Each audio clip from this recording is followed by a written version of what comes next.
I love this question, but every time I answer it, I get a community guidelines violation for some reason, so I'm going to try to not use the words that get me in trouble.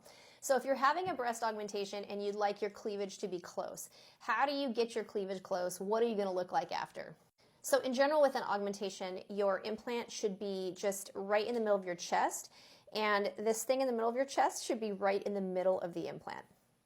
So if you're someone who has more narrow breasts and they're farther spaced apart, your implant will be a little farther apart as well if it's properly placed, and it leaves the cleavage a little bit wider.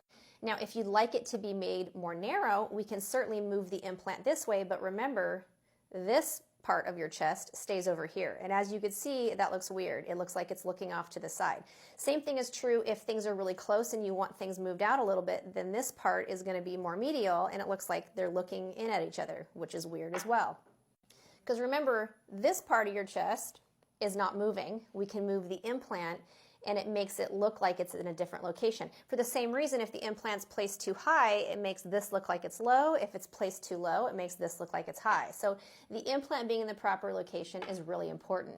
So in general, your cleavage will remain the same after a breast augmentation. The only caveat being is if you're a submuscular augmentation, sometimes the muscle forces the implant over a little more than we'd like based off of how it's attached in your body. Over the muscle augmentations or subfascial or subglandular, we don't have this problem as much. So don't be scared of having a big gap. If everything looks good right now, chances are it's going to look gorgeous after.